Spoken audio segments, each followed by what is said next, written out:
သိရင်ဆိုတဲ့ကြောင်မတယောက်ဟာသူတိတ်တခိုးခိုးစားနေတဲ့ကြောင်ထီးစီကနေဖင်လန်မှာဖင်အေးသွားခံမယ်ဆိုရင်လိုက်ပို့ပေးမယ်ဆိုတဲ့စကားကြောင့်သူမဟာ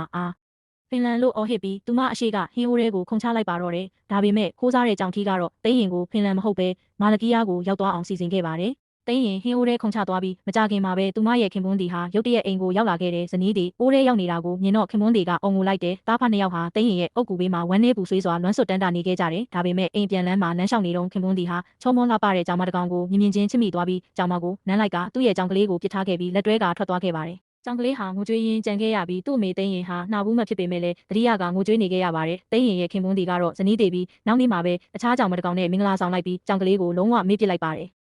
ဒါပေမဲ့စိတ်ကောင်းရှိတဲ့ကြောင်ချောလေးတကောင်ဟာငိုနေတဲ့ကြောင်ကလေးကိုတနာလို့ကောက်ယူမွေးစားလိုက်တဲ့ထို့နောက်ကြောင်ကလေးရဲ့အဖေကိုကလဲစားချေဖို့အတွက်အိမ်လုသမားအဖြစ်ဟန်ဆောင်ပြီးသူတို့အိမ်မှာဝင်ရောက်နေထိုင်ခဲ့တယ်။တညမှာတော့သိရင်ရဲ့ခင်ပွန်းဒီနဲ့ဇနီးအစ်စ်တို့ဟာကတင်ပေါ်မှာနက်ပြည်တက်နေချိန်ကိုအခွင့်ကောင်းယူပြီးကြောင်ချောလေးဟာပောက်ကွဲစေမဲ့အရာတစ်ခုကိုကုတင်အောက်မှာတိတ်တဆိတ်ထားခဲ့လိုက်တဲ့ကြောင်စုံတွေကောင်းကန်းရောက်နေချိန်မှာပဲသူတို့ရဲ့အိမ်ဟာဘုံဆိုပြီးပောက်ကွဲသွားခဲ့ပါတော့တယ်။ခင်ပွန်းဒီနဲ့ဇနီးအစ်စ်နှစ်ယောက်စလုံးဟာမာလကီယာကိုအပြီးအပိုင်ရောက်ရှိသွားခဲ့ကြပါတော့တယ်။